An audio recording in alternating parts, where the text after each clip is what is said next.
to the Veterinary Financial Podcast, where we discuss financial freedom and professional success. I'm Meredith Jones, a veterinarian and financial planner for vets. And I'm David Azis. I'm also a financial planner for vets. Today, we're going to be talking about the 3 worst ways to save for the tax bomb.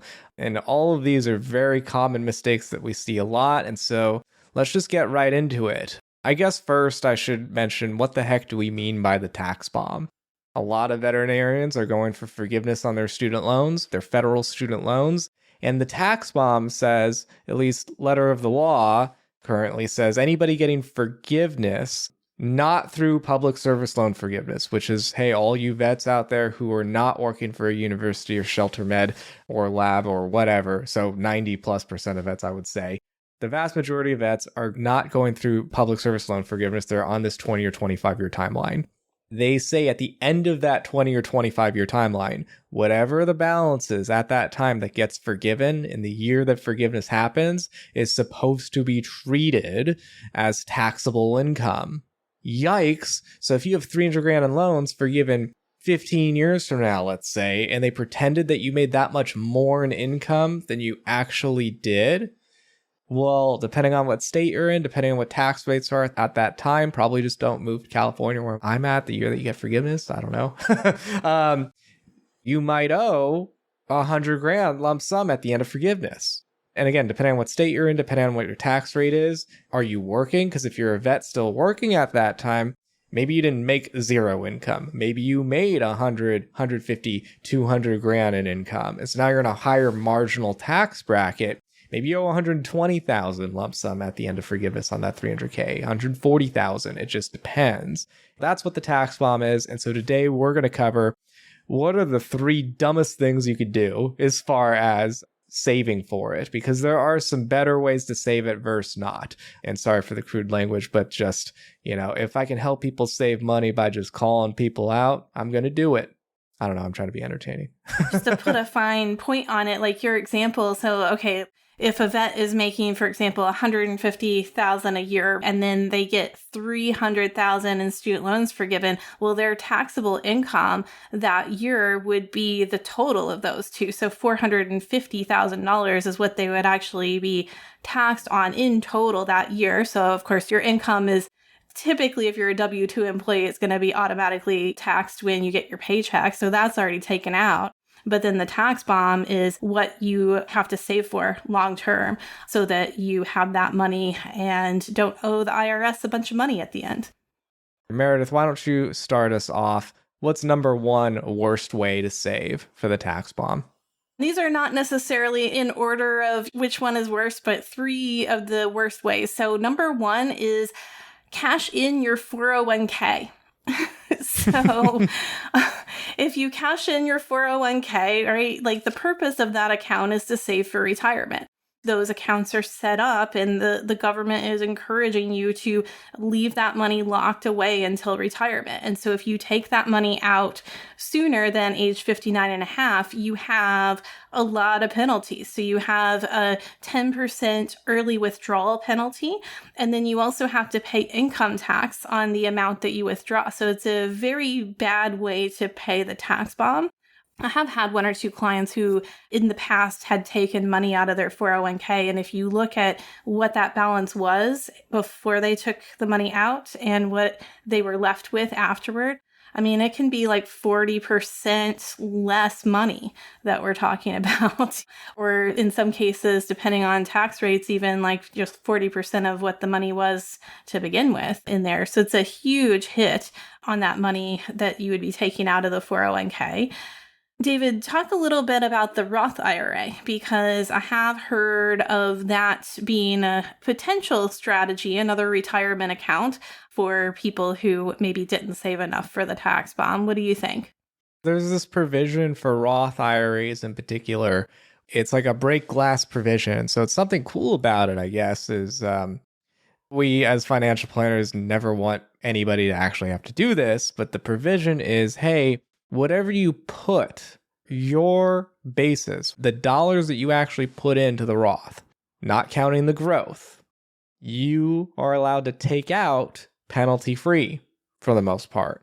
So that means hey, if you max out a Roth IRA 1 year, which right now the limit's 7 grand, and that 7 grand turns into 15,000 by the time the tax bomb happens, you can take out the 7 grand penalty free. You can't take out the growth on it, but you can take out that initial 7 grand without having to pay any penalties on it. Some people might be tempted to, oh, let me just make sure I'm funding my Roth IRA and then I can take out of that to pay for the tax bomb. Well, hopefully it's not an either or, it's both. You're contributing to a Roth IRA, or for some people, a backdoor Roth, and also saving for the tax bomb on the side, because you're taking a step forward and taking a step back at the same time. The purpose of those Roth dollars is to get the tax-free growth on it. And so the second you take out your basis earlier than you'd otherwise need to, because you're not living off your investments yet, because maybe you're still working, you're taking those army of dollar bills out of circulation. There's a huge opportunity cost of doing it. Sure, if there was no other way to save for the tax bomb, I would say that's okay, your best option.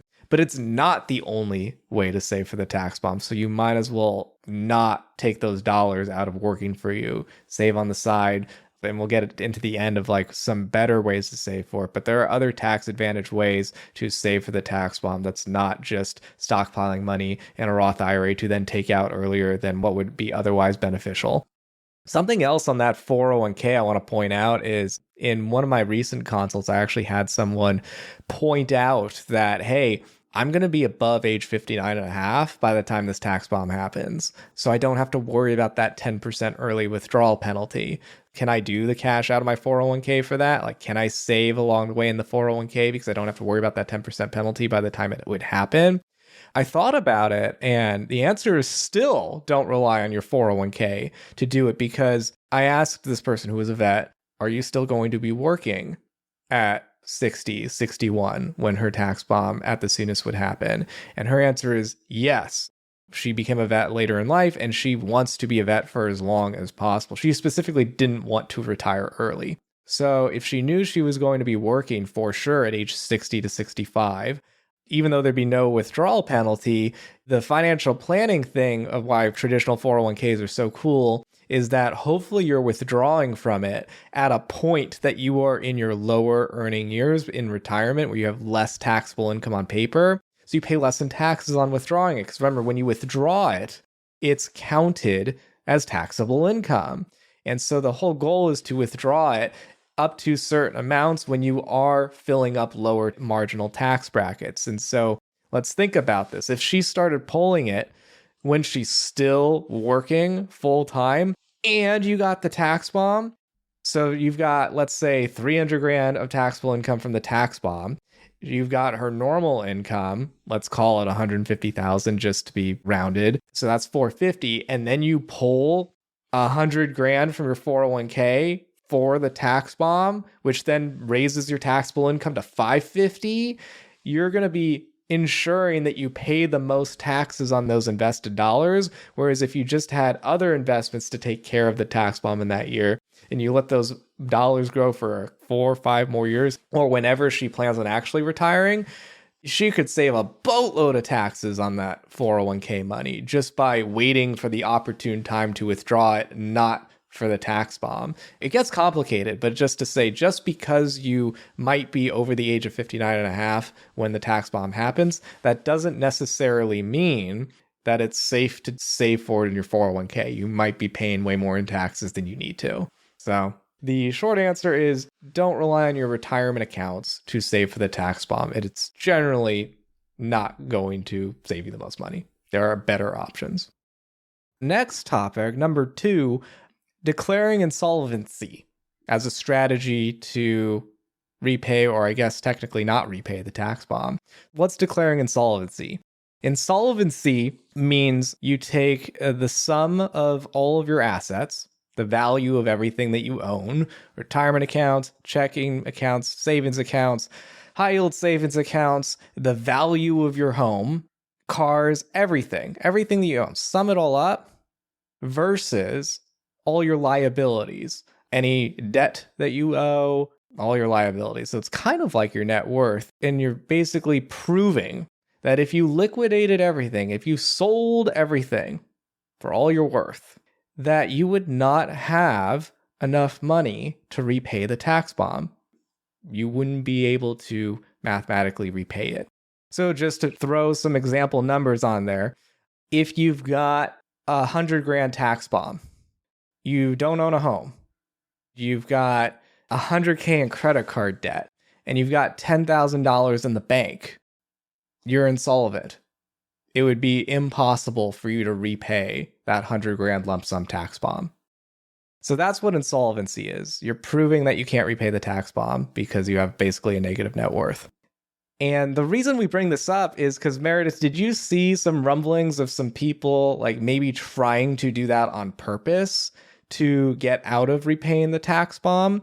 What have you been seeing? Because you would never normally think that this is like a good thing to do.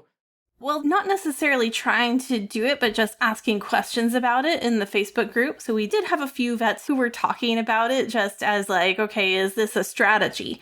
You know, if I like real estate investing, for example, could I buy a bunch of houses that don't have much equity in them yet and declare insolvency? That's an interesting strategy. Buy a bunch of houses that don't have equity in them so that you can declare insolvency, so that you can either get out of paying the tax bomb, or sometimes what they'll do is you consult a bankruptcy attorney or a student loan attorney, but sometimes they'll put you on like a payment plan to repay the tax bomb, which feels like more student loan payments. But anyway, buying real estate to declare insolvency, I don't even know how that would be possible today, because real estate has had such a bull run. Things have gone up in value. It'd be really hard, because what that person is saying is like, let's be underwater on properties so that we can mathematically declare insolvency. Because that's the only way that buying real estate could possibly help you prove insolvency, is you owe more on the property than it's worth. On purpose, buy $1 million property, pay above market, pay $1 million for a property that's actually worth $900,000. Like if you went and tried to resold it, it would market value be $900,000. So you're underwater $100,000. I don't think that makes sense at all. I don't even know how you would do that in today's market. And it's kind of like having the tax tail people who buy a bunch of equipment to save on taxes on equipment that they wouldn't need. Should you be putting yourself in a bad position so that you don't have to repay the tax bomb? No, you are still ending in a bad position. But it's an interesting thought. Meredith, any last thoughts on insolvency? A couple of things. So there could be an exception, like a rare exception for this, right? Where it might be the only option for some people. If someone had a disability that wasn't a permanent and total disability that would cause them to be able to get student loan forgiveness just outright. For example, we have to be honest about the fact that not everybody has been well educated over the last couple decades about student loans. And so maybe somebody, that graduated like 15, 20 years ago, maybe they at first when they were paying on these loans had absolutely no idea there was such a thing as a tax bomb. They just signed up for IBR. Oh, for sure. And so I guess I should clarify, when I almost laugh at the using insolvency as a strategy, I don't mean to laugh at anybody who, because this is a real thing where, like you said, maybe you didn't know about the tax bomb and you're 2 years away from forgiveness. Life happens, right? And there is no way for you to reasonably repay it. For those people, insolvency is a last resort solution that might make the most sense for you. Don't get me wrong. What I'm talking about, the silliness that I referenced before, I'm not talking about those groups of people. I'm talking about the people who might be thinking, oh, the best way to handle the tax bomb is let me just go set $100,000 on fire so that I can prove insolvency. Right. That's the silliness. But you're right. There are plenty of people where insolvency is the answer, but it's not because they bought bad real estate or they threw money away. It's because life circumstances dictated it. Yeah, I would consider it to be, a last resort and not a strategy. So like if you're a new grad or a recent grad, that is not your strategy. Good way to put that. Yes. So number three is just saving cash for years and years and just put it in I'll say high yield savings account, but even worse, like just put it in a regular savings account that's not even generating any kind of interest. So just saving it in cash for years and years. And when I say years and years, I am talking about, I mean, that is not your strategy for 15, 20 years. There's always exceptions to everything. Let's say we have somebody who they have money saved in a brokerage account, so like a non-retirement investment account. So that's the way that we typically recommend saving for the tax bomb. Ideally, you're using low-cost exchange-traded funds for that. You're keeping things as low as possible as far as low fees, that sort of thing. Let's say you've done that, right? And you've got a tax bomb that is due next year, or it's due in the next couple of years. There are some people who may decide that they're going to start pulling money out of that investment account because we don't know what the stock market is going to do. It's unpredictable. It has its ups and downs. That tax bomb is going to be due regardless of what the market is doing at the time that it's due. I think there is a place for people who only have a couple years left. I think there's a place for having some of that money in a savings account, potentially. Your mileage may vary, ask your financial advisor, etc. Yeah. Otherwise, we'd love to see you put it in a brokerage account. Like Meredith said, there's a time and place to save cash for the tax bomb. Some people might be on the glide path, meaning, you're heavily investing along the way, and then that last 1 or 2 years or whatever you decide is best for you, you do save in cash for the last couple years until the tax bomb. What we're talking about is the mistake is just for 20 years, you save nothing but $1,000 a month in your Wells Fargo checking account for 20 years. Yeah. And it makes nothing. That's the mistake. Exactly. And it made 10 cents in interest. Right. That's the mistake. And I'll tell a quick story. Meredith, you've probably seen this too. I remember in the last month, someone came to me with like $100,000 that they'd been saving, over the course of many years to get that $100,000 savings. This is separate from their emergency fund. They literally opened up I don't even think it was a high yield savings account, something like a regular brick and mortar checking account with $100,000 in it, saving for many years for that future tax bomb. We did the math. If they had just done everything that they did, the hard work of saving that $100,000, but they put it in a brokerage account, they'd be done. They would be done by now for their tax bomb, and they could move on to other stuff. But they're not done now because they spent years losing out on investment gains that they could have made. We mentioned brokerage account. We mentioned high yield savings account. Any other strategies? Like, how should someone figure out how much they should save and invest in the first place for this tax bomb? Because it's different for everybody. It depends on a lot of different things. A lot of it does depend on how much you originally borrowed, right? Because if you originally borrowed more and you're going to have less left at the end, then you're more likely to have a larger tax bomb than somebody who borrowed $400,000. Is probably going to have more to save for the tax bomb than somebody who borrowed $100,000. There are a lot of variables. And then incomes, of course, have been higher over the last few years than what they were at the beginning of a lot of veterinarians' careers. I see cases where they have gotten a raise to the point where their tax bomb is actually smaller than when they met with us for a student loan consult 5 years ago. We could see it get smaller depending on your income. So ways to figure out how much to save for the tax bomb. So one is, if you want to try to do this yourself, you could plug it into a student loan calculator. Venn Foundation has a student loan calculator. Student Loan Planner has a student loan calculator. I will say the Student Loan Planner calculator is, I don't see as many variables as, like for married folks, for example, as what is really needed to calculate that tax bomb. The best way to figure out how much you need to save for the tax bomb is to have all of the detailed calculations done and have a consult with a student loan consultant like David or myself, and really figure out, okay, how much do you need to save for the tax bomb? And also make sure you're saving as much money as possible on your student loans. Make sure you're on the right repayment plan. Make sure if you're married that you know how you should file your taxes, etc. That's the best way to save is it's got to be calculated. No guessing. So I'll just straight up say it. The best way to figure out how much you need to save and invest for the tax bomb and what type of investment you should be doing for the tax bomb Have us tell you. So we would love to work with you. So like, hey, what if you could get fiduciary veterinary specific financial planning? That's student loan aware. That could change your life. Go to slpwealth.com/vet. That's slpwealth.com/vet for a free 15-minute intro call to see if we could be a good fit for you. And I'll throw in one more thing about the tax bomb, David. Just a reminder to anybody who is almost done with repaying their student loans, because the IDR payment tracker came out recently. So if you haven't done this yet, go to studentaid.gov and sign in and see how far along you are toward forgiveness. If you are really close to forgiveness to the point where you're going to get your loans forgiven by the end of 2025, super exciting. Anybody who gets their student loans forgiven by the end of 2025 does not have to pay a tax bomb. There are a few states who tax student loan forgiveness, but most of them don't. So that's something else to keep in mind. Well, thanks so much for joining us today. Until next time, take care and continue your path to financial success.